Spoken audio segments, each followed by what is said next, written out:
the Ogle. Jimmy is the Shelby County Historian. He's a graduate of the University of Memphis, and he has a list of accomplishments and positions and jobs in this town in the tourism business that's as long as your arm. And he's going to get into some of them. And he's going to leave some time for questions, or you want questions during? And whenever. Whenever. Just raise your hand if something Make sure hits they're you. awake or whatever. Jimmy, my friend, take it away. Thank you. I am a lifelong Memphian. That thing's on. The light.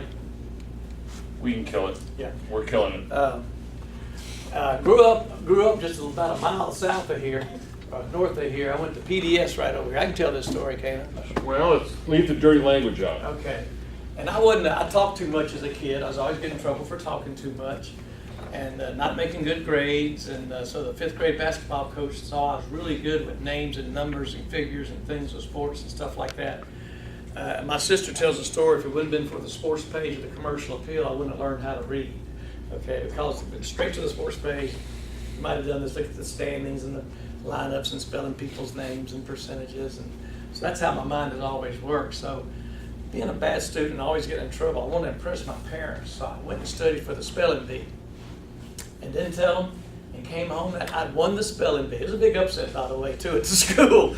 And so we get to dinner that night, and I tell them, they go around the table and see what happened to you at school today. And sure enough, I won the spelling bee, and I was so excited. And they sent me to my room for lying to them. I didn't make it up a story and lie, so I had to get to eat dinner that night. I had to go to school the next day, right over at PDS. And they called back and said, he did win the spelling bee. So I got a big steak that next night. But that was the last academic achievement of my life, to tell you the truth. Sixth grade spelling bee. I mean, I went on to be a real good basketball player here in Memphis and was an all-state basketball player in 1970. Went to Southwestern, which you call as Rhodes. And in 1971, I scored 29 points in a basketball game. With no three-pointers either, in 1971. That record has not been broken in 47 years there. I still hold a record there. Now, unfortunately, that 29 was higher than my GPA. Okay, you understand that? Y'all still keep up with GPAs? Yeah, like yeah. 1, 2, 3, 4, and all that. Well, so I ended up being on the 10-year plan, to make a long story short, going through college, came to Memphis State, and got my degree from Memphis State in education. I wanted to be a coach, but I got into recreation here in Memphis, going through church recreation at First Baptist Church. When I found recreation here in college, I get 3.0, 43 points for A's and B's the whole time, got out in no time. Probably had about 200 hours, and went to the Memphis Park Commission and worked in special events for the playground programs and community centers, things like the bicycle derby and the safety song and speech contest and the junior police chief contest for 6,000 sixth graders or 50 words or less why they wanted to be junior police chief.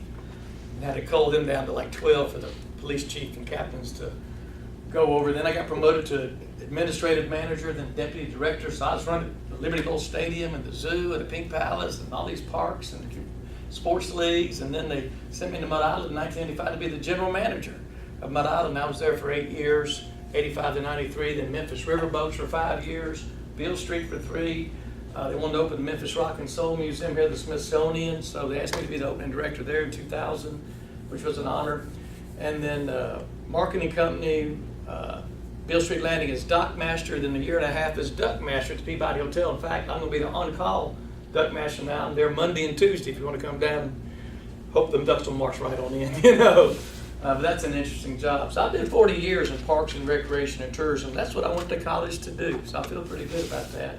I had incredible experiences. I'm one of the luckiest guys in Memphis. 10 years ago, I started doing walking tours in downtown Memphis based on a situation where the Downtown Memphis Commission had a Thursday program called Downtown Alive, and they had free music or free dance in Court Square, and you brought a brown bag lunch out and got entertained for free at lunchtime.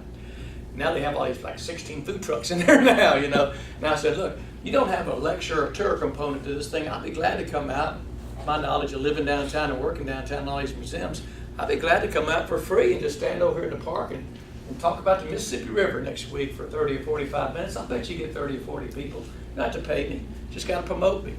And they said, no, we're just going to stick with the music and dance. And that kind of made me kind of mad. So I said, well, we go down to the riverboats. I used to run the riverboat company. That family built those boats from scratch in their backyard. It's a real interesting story. We can go up in the pilot house and toot the horn and go in the boiler room and trip on those old cobblestones. And of course, they said no, so I was really frustrated then.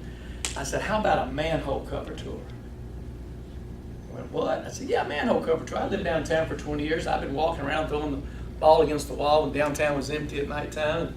And I started seeing different shapes and sizes of manhole covers in the streets. I started taking pictures for a photo exhibit I was going to do called Art in the Gutter. Because there's all sorts, there's over 2,000 manhole covers in downtown Memphis. There's 157 different kinds by my exact pictures and count and everything. 3 different shapes, 7 different usages, 31 ways you can say Memphis in a manhole cover. They're very ornate. They're ornamental irons, over 100 years old. Interesting already, isn't it? And so I said, okay. I went back the next day, make it the Great Union Avenue Manhole Cover and History Tour. And they put that on their website, and the commercial appeal calls the next day and says, you're not taking people down in those manholes, are you? And I said, no, it's dirty, and those manhole covers are heavy. It's against the law. I'd never do anything to break the law, you know. And yet, and I said, come on out with me and bring a photographer and take some pictures and help me promote this thing. And they did. And the next day there was 4 big pictures in the newspaper and about it. And the next day there was 91 people on the tour and 2 TV stations. So I outdrew the Downtown Memphis Commission. But the bet was if I outdrew them, they would allow me to do 10 more tours in downtown Memphis and not pay me. They just had to promote me. They couldn't tell me what to say. That's real important to me. So I wrote a different tour every night. Every night that week, the week before, like Beale Street, Court Square and surroundings, South Main, Pinch District, 10 different tours, and then that got added to 3-hour tours. And the university asked me to do it as a continuing education course and wanted to pay me here. And I did, and then just grown and grown and grown. I asked to be on the Historical Commission, asked to be chairman. And then 3 years ago, they asked me to be the Shelby County Historian, the 3rd in our history. I had 1 history class in my life, and that was in 1973 right here from Dr. Crawford, who's still teaching over here. You know, so you never know. I think my learning experiences, I kind of say 1/3, 1/3, 1/3. It's 1/3 school. This is important. It's 1/3, you know, your living experiences. 1/3 what you study outside of school and your living. I've read a lot of books, about 400 books about the history of Memphis and other things. But my greatest learning experience was in 2000 when we opened up the Memphis Rock and Soul Museum. That's a Smithsonian Research Museum about Memphis music. It was inside the Gibson Guitar Building at the time. And the first week, Sam Phillips, y'all have heard of Sam Phillips, I'm sure, with Sun Studio, Sun Studio, Birth of Rock and Roll and all that. He came walking in there, you remember Sam. And, Then once. Sonny boy, show me your museum. He was a real barrel-chested, loud guy, and I was the general manager, so I gave the VIP tours, and I was scared to death of him because he was the guy, you know, that created what Elvis did, and Jerry Lee Lewis, and Johnny Cash, and Carl Perkins, all this other stuff. And so I said, the Smithsonian researched this, Wonders installed it, we just operated. Let me just show you the costumes and the pictures and the videos and all the equipment. And then you tell me what it means to you, because I knew he would talk. And I had him for 3 hours, just like one-on-one. I remember every single word he said. I said, this is the greatest learning trick ever. Just act like Gomer Pyle and go, golly, why don't you tell me what this means to you? Whether it's B.B. King or Jerry Lee Lewis or Ben Cauley, he survived the Otis Redding plane crash. Wink Martindale. Ernest Withers took 1.6 million pictures of Memphis in the Mid-South in the 1940s to the 2000s about the Civil Rights Movement, African American history, Negro League baseball, all the music scene, Beale Street, Rufus Thomas, people like that. I would go, let me do the tour. I want to talk to those folks and listen to them and go real slow with them. So that to me, when you not just listen to your parents or your grandparents or some teacher or something like that, but if you got somebody in your neighborhood, somebody in your church, some relative who actually did something and accomplished something that you know, go ahead and talk to them about it. That's where you learn. Now I go to 12 to 14 different senior citizens residential homes a month with a different presentation about Memphis, whether it's historic homes or historic buildings or the origins and oddities of the streets and bridges of Memphis or Memphis music, whatever. I got 32 different PowerPoints. This one I'm on right now is about women. I'll tell you about that in a minute. Women in Memphis history. So I get to learn a lot from people at senior citizen homes. They're in their 80s and 90s, and they were here in the 40s and 50s, and I get to hear a lot about that history of Memphis at that time, or pass along history from other relatives. So I'm always gleaning things around, looking for things. Memphis, there's no city in America that tells the story of American history better than Memphis, Tennessee. Good, bad, or ugly is what I say when I talk. When you think about the early Native Americans and European explorers to the 20th century entrepreneurs from Civil War to civil rights, music, medicine, transportation, distribution, all the highlights. There's about 467 good years of history in this area, really, that's been recorded. I got about 40 hours in my head, and I got about 40 minutes to talk about it, so I always talk real fast. We won't cover all that today or anything. But when you look back to 1541 real quick, when the first Spanish explorer came wandering through, Hernando de Soto, looking for the Pacific Ocean and gold, he's wandered around through the South a long time on some old Native American trails and animal trails, and gets to this highest piece of ground on the Mississippi River, which is downtown Memphis, between Cairo and Natchez. And in the spring of the year, it used to flood for 35 miles in that direction. So he gets to, his water's flooded up, all he can see is water. He thinks he's discovered the Pacific Ocean. They thought the Ohio River flowed into the Gulf of California, not the Gulf of Mexico. And the earth was flat at the time because nobody had explored it yet, made all the maps or globes. That was 79 years before the Pilgrims landed at Plymouth Rock. Now think about that. When we were growing up, about y'all, but when we were growing up, Plymouth Rock was like Genesis 1:1 and the founding of America, Pilgrims and all that. So 130 years before the French explorers came down. So we're number 6 on the National Register of Historic Places for listings in the country, behind Washington, Philadelphia, Baltimore, Boston, and New Orleans. We have over 11,000 properties listed. In fact, one's being opened today, the Ellis Building, for inspection, as they're saving it down at the Carlisle properties, the W. William C. Ellis Building. There's a Memphis Heritage open house down there tonight. And I can show it all down. I thought that was coming down. It is. We're going to be a part of the new plan. There's about a 5th new plan, so. Oh. But Chance Carlisle. Yeah. Not Chase. Yeah. Okay. Friends of his. So we're an old area. Like I said, unsurpassed. You fast forward up into the early 1800s. The Spanish had signed a treaty to get out of here. We buy the lands on the other side of the Mississippi River, get the French out of here. We fight the Second War of Independence from England, the War of 1812. The Tennessee became a state in 1796, the 3rd state to join the Union after the original 13 colonies. And then in the first 22 years Tennessee's a state, all of West Tennessee is not even owned by the state of Tennessee, it's owned by the Chickasaw Nation.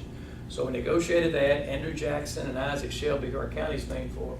And in 1819, Memphis got laid out. So if it's in this next year, 2019, you'll be hearing things about our bicentennial celebration, 200 years of Memphis and Shelby County being founded. That was 1819. All right, now the country starts moving to the west. Here comes steamboats down the Mississippi River. Now the Mississippi River here drains 41% of continental North America. That's a lot of water coming down through here. And every gallon of water has a teaspoon of mud. That's why it looks brown down there. It's moving that siltation down. So imagine all that building up on our riverfront, and you get off the steamboat, you step out in that mud, and you go about knee deep in the mud and pull your leg out, and suck your shoe or boot off. So wasn't a friendly way to come to Memphis. They started laying those old cobblestones you see down there over a 40-year period of time. Over 1 million cobblestones were laid. There's the largest original cobblestone wharf left in America. But on this high bluff, we never were going to flood. It made us a big steamboat town. Now, how many of y'all like this railroad track right over here? No, you don't. You're laughing at me, huh? Nobody. You better raise your hand for sure. Praise it, please. He loves the railroad track. It's the first railroad to connect the Atlantic Ocean with the Mississippi River in the history of our country. Wow, right? Now, at that time, most railroads are about 100 miles long. There's no national railroad network. You're riding a horse and buggy 10 miles an hour, right?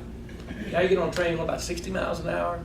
All that capacity, that was a big game changer. So in 1857, we got all these steamboats coming into here. You got this first railroad to connect us to the Atlantic Ocean. It was so big, they brought water from the Atlantic Ocean and sprayed into the Mississippi River, took water from the Mississippi River and sprayed into the Atlantic Ocean. It said it's the greatest day of human jubilee in the history of the lower Mississippi River Valley. We're just sitting here pouring water into a river that has 330,000 gallons a minute going by. So it was a big deal because right before the Civil War. The Civil War hits the Union strategy, get control of western rivers.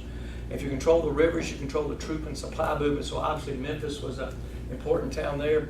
So the fleets came up and down the river, Confederate fleet, Union fleet. And on June 6, 1862, 5,000 citizens came out and sat on our banks and watched the naval battle of Memphis. Out in the river, like it was an NFL football game, They're just shooting at each other in the river, not on the land. There was no land approaches here at all. Battle lasted 90 minutes, but it was the largest inland naval battle in the history of the world. Occurred right here on June 6, 1862. And Memphis was quickly a very strategic northern occupied town for the last 3 years of the war, untouched, unburned. We housed over 7,000 wounded Union soldiers. That's the start of our great hospital tradition. We opened First Tennessee Bank during that time because business was so good. Right in the middle, we're the only city that grew during the Civil War. We were a sanctuary city for freed slaves and runaway slaves. We didn't have that term then, you know. We use it now for other immigrants and everything. So that's what Memphis was in the Civil War, very important. And the fastest growing city after the Civil War, or what the Civil War couldn't do to Memphis, the mosquito did. In the 1870s, we had 1878, a yellow fever epidemic, and people saw that coming. They were scared of it. We had 40,000 people to start the summer. 25,000 left immediately. 15,000 stayed, 5,000 died. The largest natural disaster in the history of our country. We lost 3/4 of our population in 1 month. They're in bankruptcy for 14 years. Wasn't even known as the city of Memphis. A man by the name of George Waring came to town, thought it'd be a good idea to separate the sewage water from the drinking water. Pretty healthy thing to do, don't you think? We're drinking out of Mississippi River, that's where all the other stuff's going, you know, Wolf River, whatever. So then we cleaned up our city by 1900. We had 100,000 people, started moving on. That great immigration, sharecroppers and free slaves coming up from the Delta, immigrants coming from Europe, big melting pot between 1900 and 1910. Less than 10% of the people that lived in Memphis were actually born in Memphis. Big melting pot here. The music came in, W.C. Handy came up, wrote a song for a man running for mayor called Mr. Crump. 3 years later, got it changed to the Memphis Blues, the first blues song ever published in the history of our country. 1912, right from Memphis. 1916, we changed the way the world shopped for groceries in Memphis, Tennessee. We opened the first self-service grocery store here, Piggly Wiggly, in Memphis, Tennessee. The jazz came in, the blues, Sam Phillips came up. He was working in the Peabody Hotel, actually up in the Skyway room. It was one of 3 rooms in America that broadcast swing music over CBS National Radio Network, New York, Los Angeles, and Memphis. And he was the engineer there, and he was going down to Bill Street. He liked that raw, gutsy blues sound that was going on. So he opened up Memphis Recording Service on Union Avenue, and he's recording black artists like B.B. King and Howlin' Wolf and Johnny Ace, Ike Turner and Rufus Thomas. But Rufus told me Sam was looking for a white boy who could sing black music. And Elvis had been walking up and down the street, and he saw Arthur Crudup singing "That's All Right, Mama" on a pickle bucket in Handy Park. Went in there one night in the studio. They don't have a hit record yet. Scotty Moore, Bill Black, and Elvis, they take a break. Elvis picks up Scotty's guitar in a fit of nervous energy and starts banging out "That's All Right, Mama" really fast in the corner by himself, and Sam comes running out of the control room saying, "That's it, that's the sound I'm looking for." And on the Memphis Rock and Soul video, he says, "It's like I got stuck in the rear end with a brand new super sharp pitchfork." Pow, that sound just found them. So on July 8th, they took it over to the Chisco Hotel. Now, we started radio here in Memphis in 1948. We had opened WDIA. It was the first all-black formatted radio station in the world. And B.B. King and Rufus Thomas were 2 of the first DJs. Well, from 1949 to 1958, Dewey Phillips was over at the Chisco mezzanine level of WHDQ, Red Hot Blue, and playing music by white artists and music by black artists in the same hour on the same radio station in the South. It was unheard of at the time, but it's the music the kids loved and the parents hated. That's always generational, you know. So he had to play Elvis' song 15 times that night on board because kids kept on calling in for that sound. So that's the first place an Elvis record ever played in downtown Memphis, right over there. In 1955, well, in 1952, Kimmons Wilson, you see that name on this building, you see it downstairs, he changed the way the world traveled in Memphis, Tennessee. First overnight roadside lodging chain. So Kimmons Wilson and Sam Phillips got together and thought it'd be a good idea to put a microphone in front of a woman and let her talk on the radio. 1955, the first all-female radio station with DJs, WHER, 1000 Beautiful Watson, the 3rd holiday in ever. So not only did we break the color-bearing radio in Memphis, Tennessee for our country, we broke the gender barrier in a space of 7 years right there. Rock and roll was coming out, blues was here. A white brother and sister, Jim Stewart and Stella Axton, opened up Satellite Records in Brunswick, Tennessee. Got sued for the name, so they came down to Macklemore Avenue, took the Capitol Theater, and took the first 2 letters of their last name, the ST of Stewart, the AX of Axe, and made Stax. And that's the home of soul music in America. Otis Redding, Sam and Dave, Isaac Hayes, Booker T and the MGs, Wilson Pickett, Eddie Floyd, Soul Man, Hold On I'm Coming, Sitting on Dock of the Bay, 800 singles, 300 albums, blacks and whites working in the studios together, making the best music in the history of the world. They couldn't go to a lunch counter together, or a movie theater together, or swim in a swimming pool together, shop together, go to a park. Until the 1960s, that was part of the movement. in the 1960s. In 1959, the first 8 black students, I get to do a lot of historical markers being the Shelby County Historian. The first 8 black students to enter Memphis State was 1959. It's called the Memphis State 8. There's a marker right over there by the administration building we put up in 2012 during the centennial year. 1961, most schools around the South or cities were integrating their public schools with high school age kids, and most of them are getting in trouble, getting in fights. They want to take the lip and all that stuff. So the Memphis branch NAACP says, we're going to do it with first graders, little docile, peaceful first graders. And they interviewed 200 first graders here and selected 13, probably traumatized 13 first graders for the rest of their life. And when we met with them, that was true. But it's called the Memphis 13. They desegregated 4 elementary schools here in 1961, Bruce, Roselle, Gordon, and Springdale. They call them pint-sized pioneers. We got to meet them when we were doing their text. We met in this building right here doing the text. That was 1961. Well, by 1968, we hadn't made hardly any progress. We had desegregated schools and theaters and hotels in Memphis and some of the restaurants and department stores. We did a historical marker last year for the Lee sisters in downtown Memphis, Elaine Lee Turner, the most arrested family in America, according to Jet Magazine, for their nonviolent, peaceful sit-ins of lunch counters and department stores in downtown Memphis. And they were really funny because there were 7 sisters, and they would swap clothes and swap shoes until some were not old enough to go to jail. They went to juvie, they said, and got out and got their brothers involved in it. But it's the only historical marker on Main Street between Poplar Avenue and Beale Street. So it's a pretty significant marker there right at Main and Giosa. 1968, unequal working rights for sanitation workers. You've heard this story a lot the last year. February 1st, there's a black crew out here. Black workers would be, when bad weather came up, they'd be told to come in, clock out, go home. White workers would stay on, do some bit work, and get their money. Well, there's a thunderstorm that came up. This crew of black workers didn't want to come in from out there at Colonial Junior High. So 2 of the men climbed in the back of the truck, and the truck activated, and they were crushed to their death on the job. And they barely had money to pay for their funeral and the benefits to the family, so the black sanitation workers went on strike, saying unequal rights were not right, and it wasn't. The mayor said you can't go on strike. It's a state law. The garbage piled up. I was in the 10th grade here. I remember all this curfew in the city and everything. So it went on for a couple months. They persuaded Dr. King to come town to help hopefully mediate this. In March he came. In fact, the last 2 public events of Dr. King's life were in Memphis, Tennessee. March 28th, the last march. April 3rd, the last speech. I've been to the mountaintop. Killed April 4th. Here, we just commemorated, let's say, the 50th anniversary of the King coming to town, the assassination, the events. The one telling story to me about this is when I met Dr. Withers, the great photographer. If you look at some of the photos of the old marches, the early photos are holding the posters or placards or having a string on them around the neck, marchers would. Well, the last march, you can identify this, things were coming to a head, and here's what Mr. Withers told me. He said, Jimmy, the white rednecks didn't want Dr. King in town stirring things up, and the black radicals didn't think he was moving fast enough with his nonviolent, peaceful attempt. He wasn't going to break the law. And that was the Invaders and the Black Panthers. So what they did the night before, they took those posters and got yard stakes and nailed them to the stakes. So you see that great picture of everybody standing in front of Claiborne Temple holding all the I'm a Man posters like this, the great iconic picture. That's the last march of Dr. King's life, because that day it did happen. And the reason why they nailed those to the sticks is when the trouble broke out, they could pull the posters off the sticks and have something to defend themselves with.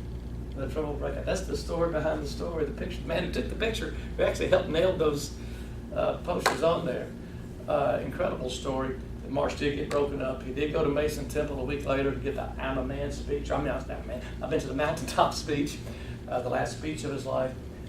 Funeral home on Van Street prepared his body for viewing. St. Joe pronounced him dead. He was prepared for viewing him before we went to Atlanta. Mrs. King came back and completed that march. Of course, all that ended in 2 weeks, and there's maybe a 25-cent advancement on the pay rate. They didn't get the dues check off and the things they wanted, I don't think. And that was 50 years ago.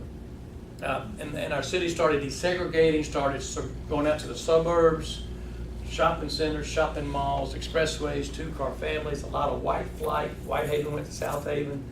Bartlett went from 1,000 people in 1970 to 60,000 people today. There's 1.2 million people living in this community now, but only 623,000 live in Memphis. Memphis hasn't grown in 50 years. The whole exterior has. So if you've been to the Peabody Hotel, I'm sure you have, It was bought on the courthouse steps. It was closed and bought on the courthouse steps in 1975 for $540,000. The family spent 5 years and $25 million restoring it, reopened in 1981. If you've been to Beale Street, it was fenced off from 1977 to 1983. You couldn't walk or ride down Beale Street at all. One business was open, was A. Schwab, and got in from the alley. It's called Urban Renewal. 1976, the Orpheum Theater, it was the Malco at the time. You know what is the Orpheum? It was offered to the city for $100,000, and they didn't want to buy it. So a group formed and bought it for $285,000 and reopened it in 1984. And by 1979, there was more people living in jail in downtown Memphis than living residentially. 500 lived downtown. There's 1,000 in jail. That's where we were 35 years ago.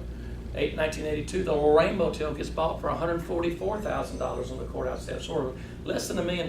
We've saved the Peabody, the Orpheum, and the Lorraine. Those are the three cultural cornerstones of our downtown Memphis and our tourism product when you think about it. That and Graceland, I guess. You know, so little by little, the downtown started coming back. The politicians wanted to build a bigger jail, but the business leaders want to bring back the businesses and the offices. The Peabody was the catalyst events in 1981, Mud Island in 1982, Graceland also opened in 1982. That helped a lot. It's the second most visited home in America, second to the White House, Graceland is. 83, Beale Street partially, 84, the Orpheum. Now, 14 days of Broadway. Now there's over 100 days of Broadway, a new $14 million Halloran Center down there with other activities. 85, we built a convention center hotel. 86, we lit the bridge. 87, the Ramsey's, a great exhibition. The Wonder Series, which carried on out for about 20 years, like Catherine the Great and the Tsars of Russia and things like that, the Titanic. 91, B.B. King's opened, the Civil Rights Museum, the Pyramid as a 20,000-seat arena. 93, the Trolley. 95, AutoZone headquarters came downtown. That really helped. 2000, AutoZone Park. So on and on and on. Now there's 25,000 people living downtown, over 110 restaurants, and 17 great museums. I mean, AutoZone started here in 1979 as Auto Shack. Got sued by Radio Shack for the name there. So now there's 6,000 AutoZones and no Radio Shacks, you know. FedEx, Fred Smith went to Yale in the 1960s, got a C- on a term paper for the idea of overnight package delivery by air. How'd you like to be that professor right now? And he still sends him his annual statement, but he employs 32,000 people in Memphis and 400,000 people worldwide. So transportation, distribution, and logistics is our number one employer in Memphis. We say river, railways, roadways, runways. We're the number 2 inland port on the Mississippi River. We're one of 3 cities to have all 5 Class 1 freight rail operators in it. We're I-40 and I-55 cross in West Memphis. It's the 3rd largest center of trucking activity in America. And of course, our airport's the number 1 cargo airport for the last 35 years. So that's our number 1 employer. Hospitals and healthcare is number 2. Tourism and hospitality is number 3. 55,000 people working in tourism now, about a 3.3 or 4 $3.3 billion. Economic impact, 11 million visitors a year from all over the world. I used to coordinate the big river boats that came into town. The American Queen, there's 5 boats coming to town now. There's 25,000 people coming to Memphis each year off these river boats from St. Louis or New Orleans or Cincinnati or St. Paul. And I looked at the manifest to see where they came from, and 70% of the people come from East Coast or West Coast America, Europe, Australia, New Zealand, or Japan. And they're coming to Memphis. They're coming to the Delta. They're coming to St. Louis, Memphis, the Delta, New Orleans for the stories, the authors, the music, the food, the Civil War, the Civil Rights. That's what they're coming. They call it Americana. They said there's only one river in the Mississippi in America, and it's the Lower Mississippi River. That's what they want. This culture we have in here in the South, the mixture of it, the variety of it. The Europeans love this blues music. State of Mississippi has 200 blues trails markers. 10 of them are in Europe. That's how popular it is over there in Europe. You come here to the Delta for the blues. The blues are the roots, and the rest are the fruits, are what they say when they talk about our music history. You can't match it. At Sun Studio, we had the $1 Million Quartet. Elvis Presley, Jerry Lee Lewis, Johnny Cash, Carl Perkins, Dewey Phillips. Memphis is the only city in America to have 2 Tony Award-winning musicals about its music history. Memphis the Musical and the $1 Million Quartet. It's the only city in the world to be in song lyrics, to be in song lyrics or song titles over 1,000 times. Think about that. You can add up New York, Chicago, Nashville, Miami, or San Francisco. You don't add up all those to what people write and sing about Memphis for some reason. They just love it. No questions yet? Yes, ma'am. question. Sure. In your opinion, what would you say that the city of Memphis has progressed, or have you seen some setbacks that you would change? Well, the number one thing facing us this day is the race relations. It's education, number one, and that's a part of it too. But I always say education, drugs, crime, litter, light. But when you think of our public schools, we got a school closed because there's rats. Community center's closed because of leak. We're not, so our government, I used to be in government, used to be in charge of some of those facilities too. I knew what it took to do in the 1980s. So sometimes we're saying we're brilliant at the basics, but we're not taking care of some of the basics in our neighborhoods. I think that's where we've really let our city down. If you want to drive around with me sometime, I got a reputation for riding around in a lot of neighborhoods, a lot of streets, and I'm the only person in the history of Memphis to get a cease and desist order from the city not to walk in storm drains. I've wandered too much and gotten in trouble for talking about it, you know. But you go look at some of our facilities. Right now, our public systems is segregated as it was 50 years ago. When the city charter gave the public schools to the county and let the tiny towns have their own systems, Arlington, Bartlett, Lakeland, Billington, Collierville, Germantown. Think about it. Dr. King used to say the most segregated hour in America was 11 o'clock on a Sunday morning. You know, we've done a little better there with religions and stuff, and other diversities. That's a tough struggle. We're a city that doesn't have a middle class really. We have a very poor class, and a very rich class. They say 63% of Memphis is black, 30% white, 7% other, which is Asian or Hispanic. But 29% of the 63% are poverty level or below. 45% of the kids going to schools. Public schools are poverty level or below. Probably on the best meals they get is there at the schools. You know, you just know. And we've had a lot of industries tell the Chamber of Commerce or the Edge or whatever, we don't have a good enough developed labor pool here, skilled people. If you can't read well, you can't drive a forklift, you can't stock a shelf. I'm sorry. You think of these basic things that we take for granted. These skills, we have a workforce out there, an adult workforce out there that's not well skilled. We have a huge drug problem, not only in the country with the opioids and all that. You know, 200 people a day die from opioids. That's the same as a plane crashing every day. If a plane crashed every day for a year, you'd hear about it, wouldn't you? Yeah. Or if a football stadium got blown up one weekend with 72,000 people in it, you might hear about that, wouldn't you? This is such a subtle deal with the opioids. Regardless of race, creed, color, nationality, whatever, sex, age, it's amazing who could be in trouble there. So that's a big thing fighting our city. We're low on our police force. You know, we're 25% low on the complement there. It's hard to control crime or address crime. You know, tourism is good. I mean, tourism is one of the healthiest things we got with the restaurants and the attractions and all the acclaim we're getting and all the visitors. And the great heritage tourism product for not having a theme park, you know, or a water park. Or we have one professional team, plays in the wintertime though, and competes with the college basketball team for fans. Tourism does really well, I think. I'm really proud of tourism. Our hospital situation, from University of Tennessee being here and their big impact, La Bonheur, of course, St. Jude. When Danny Thomas opened St. Jude in 1962, it had a less than 4% success rate in curing the catastrophic childhood diseases of cancer and leukemia. A $1 million budget for the entire year. Now the success rate's grown to be about 90%. But it costs $2.5 million a day to operate the hospital. And no child or parent pays for their travel, their treatment, their housing, their food on any visit to St. Jude. Just an amazing thing there. And we're getting there towards curing. Our goal is to close. Cure everything and close, you know, and they're getting ready to do another expansion. So research, that's a positive thing, research in hospitals. At the same time, you go to 38109, we got the highest infant mortality rate in the country, maybe the world. In this great city that has all these great hospitals. You know, we just came from number 1 to number 2 in the poorest city in the country just recently. That's at least one step up, you know, but we're the most giving city philanthropically in the country. Between all the foundations we have and fundraisers we do.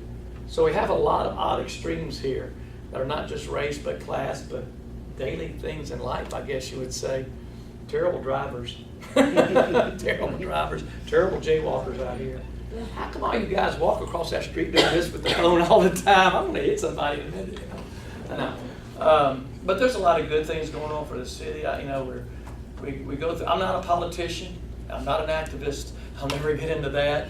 And God bless all those folks for what they try to do to try to orchestrate changes and make things better. I think there's some really sincere people that are being elected, getting elected, having the courage to run and face all the scrutiny locally. I'm talking about nationally.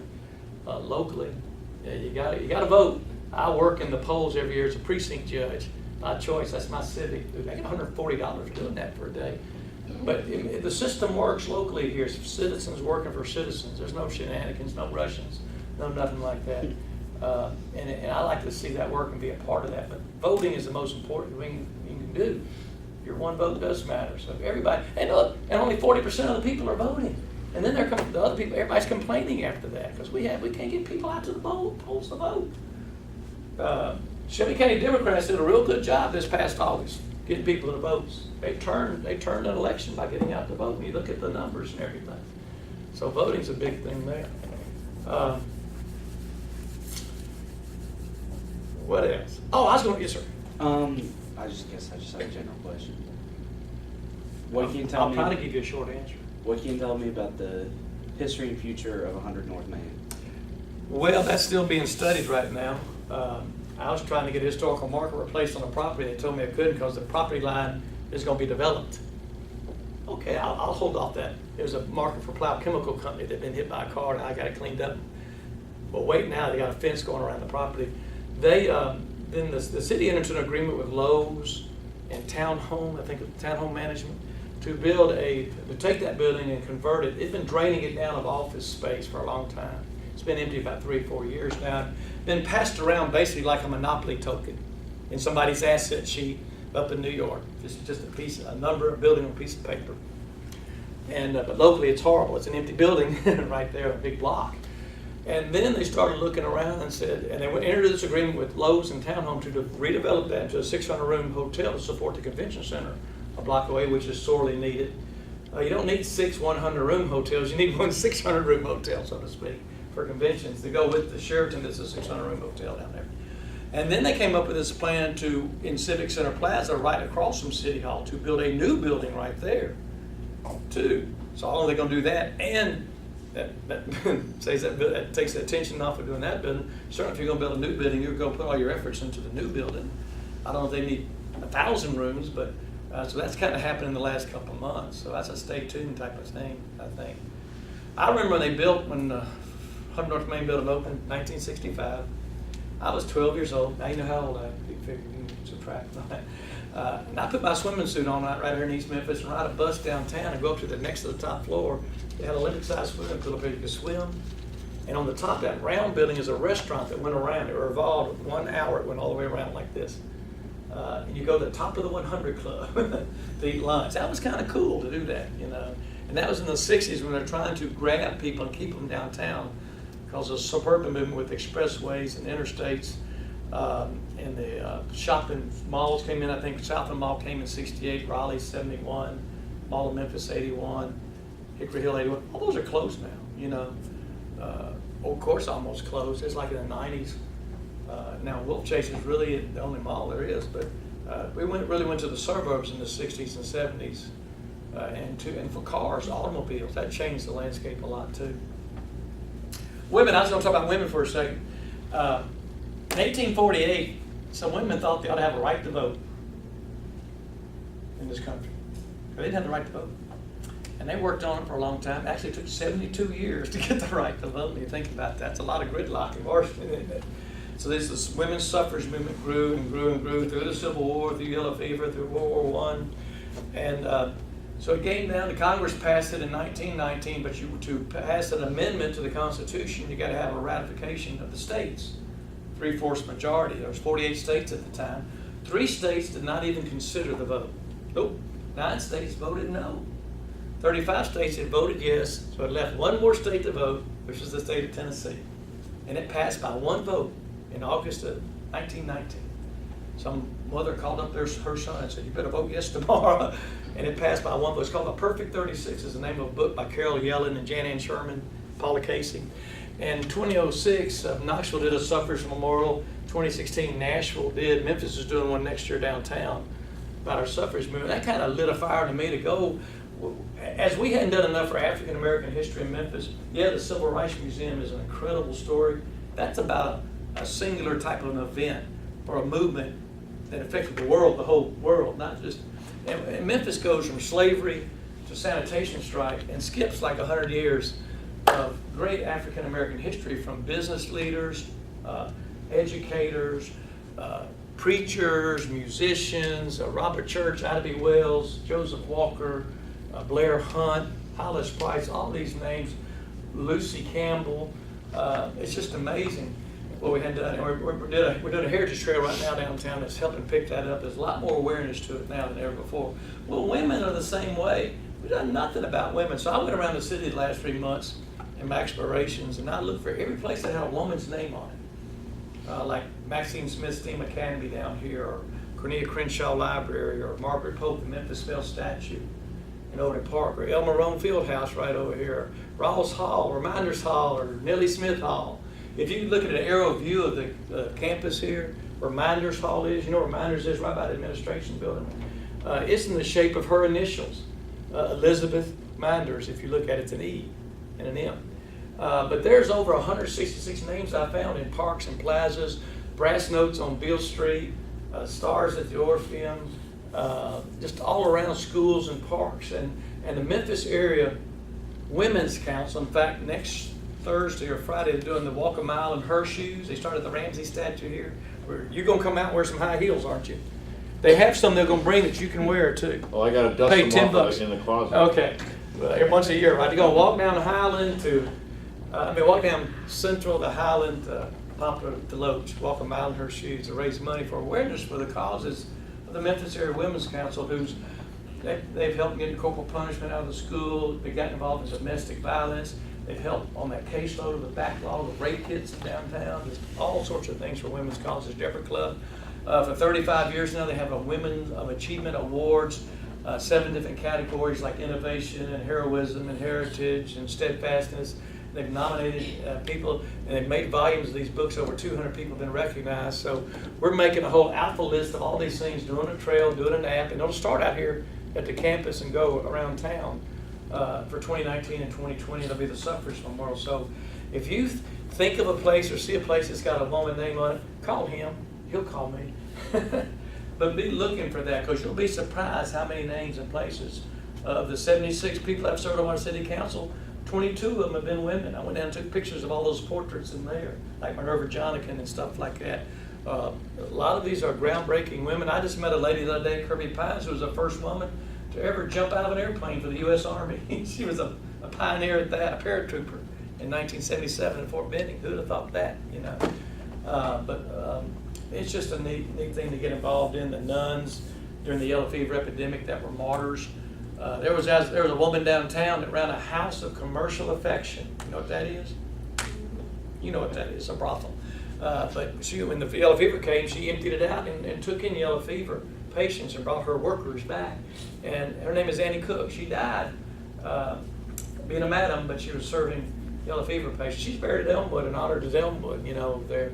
So there's a lot of stories like that throughout our whole history. So be thinking about the African American history. Basically, Memphis history has been about white men, written by white men for the last 150 years. And I'm a white man. I'm saying that, you know, but that's, when you look at it, that's kind of it. And that's some of that, what we're going through here with the Confederate statues and things like that, how we look and view our city and how we cover our history. I think all our history needs to be covered. It happened. How do you prominently to cover some things and not cover others? And that's the part I'm involved in right now, is trying to uplift everybody's history, whether it's women, African American, whatever. And it's interesting. It's a lot of fun, believe it or not. It's certainly not the headaches the politicians and the activists have, for sure. We call it the circle of history. We don't take sides, is what we say, you know. And we've been able to do a lot of historical markers from, like say, Memphis State 8, Memphis 13, Lee Sisters, the Zippin' Pippin roller coaster, Poplar Tunes, you know, fun things like MIFA. MIFA just had its 50th anniversary. It formed right after the King assassination. Look at all the great work MIFA's done in this community. And to see some of those people that did that ceremony was really neat to get involved in. So History does take you across a lot of doorsteps in this community and a lot of lunches, and that's good. Many other great things happen in Memphis. If you look down at that bridge down there, that I-40 bridge, the Big M, that Big M letter is the longest freestanding letter of the alphabet in the world. Did you know that? 1,760 feet long, 200 lights on there. The Nike distributes over 170 million pairs of shoes through Memphis here. We're #1 in Nike world here. We have the first ever Public Enemy #1 out of Memphis, Tennessee, from Central High School. Machine Gun Kelly got arrested here. We legitimized the FBI here in J. Edgar Hoover, Memphis, in 1933. The last woman to be crowned Miss America from a city, and in a swimsuit too, was the first in a swimsuit, was Barbara Walker out of Memphis in 1947. Just a lot of little funny little stats like this about our city.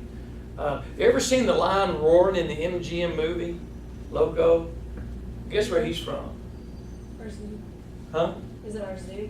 Yeah, Memphis Zoo, that's right, Memphis Zoo, 1937. If you listen closely to see what he's saying when he's roaring, he's going, Memphis, Memphis. You believe that?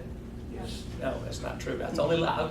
I say this every time. That's the only lie I'm going to tell you, because everything else I told you today is true. He says roar, roar, roar, roar, and even I can't get Memphis out of that. But he is from Memphis. But again, there's 39 more hours to go. Actually 151 when you get the PowerPoint stuff. We're going to try to digitize all this by next year to get it free into the public domain in the library. All the talks and tours to do. Every Tuesday in October, I'll be downtown at lunchtime doing a sidewalk tour, courthouse, November 6th Street, Union Avenue. And that's what I do. Yes, ma'am. So 2 questions. How Okay. do you memorize all of this, and do you have a protege that you're downloading this to? Well, it's called I'm not going to write anything because it'd be one long run-on sentence is what I say, but digitizing it, Willie Bearden, hopefully we've talked about. Mary Schmitz is already digitizing me with her Welcome to Memphis stuff. So we get some of it, because paper's gone, it's leaving. Newspapers, whatever, books, digitization for the future is the easiest, best thing to do.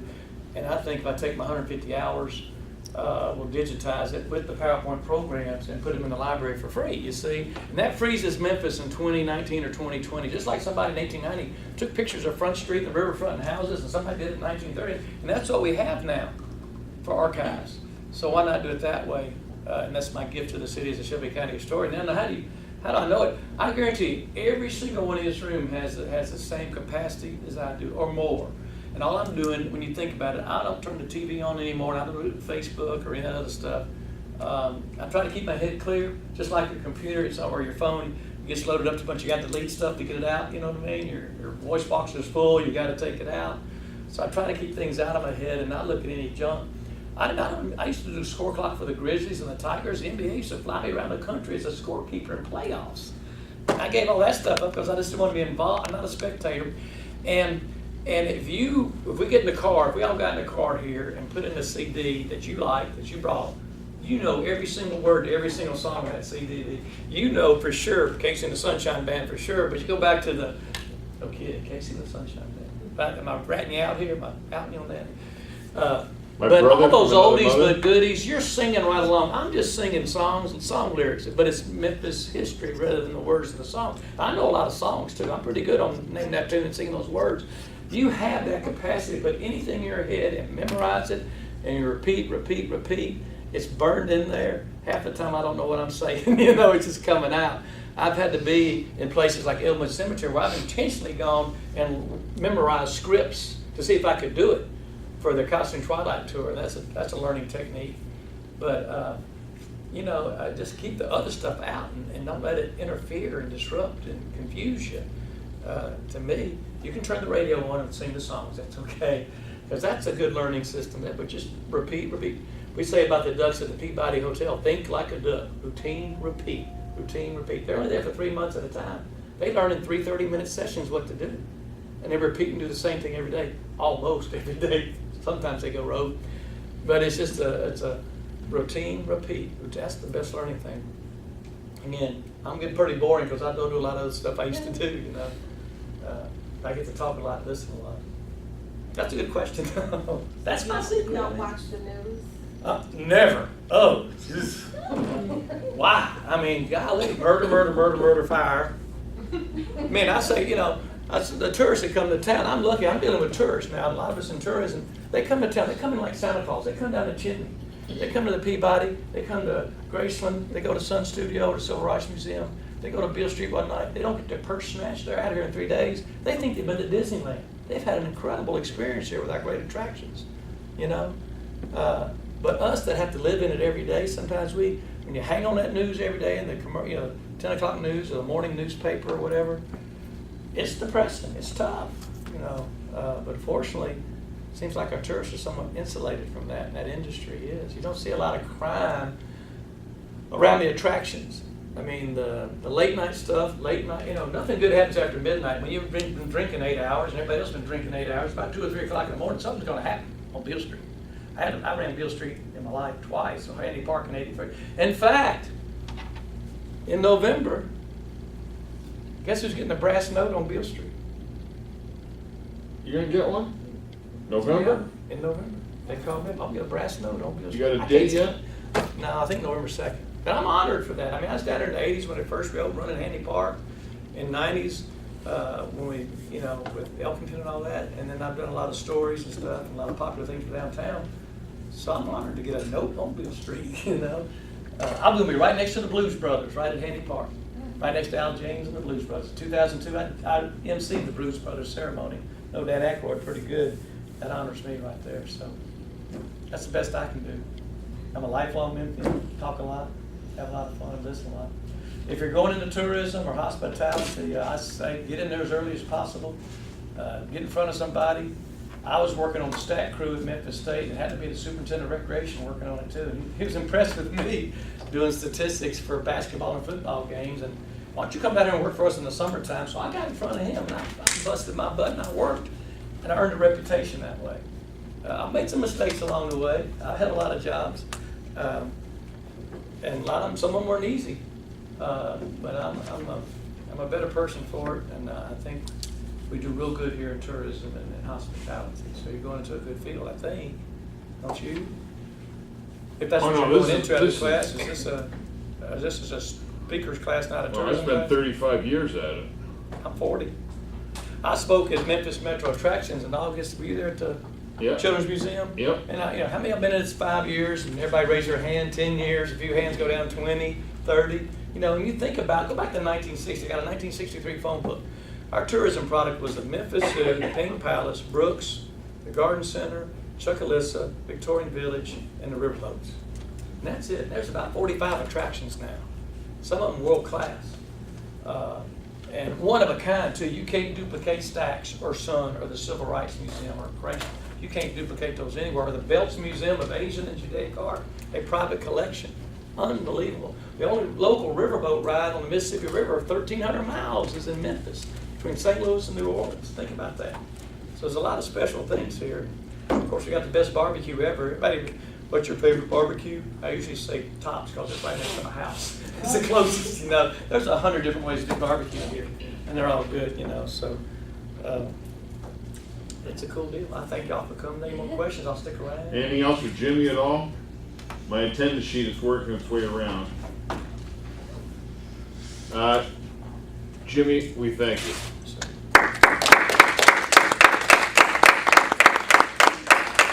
Now, give everybody your website.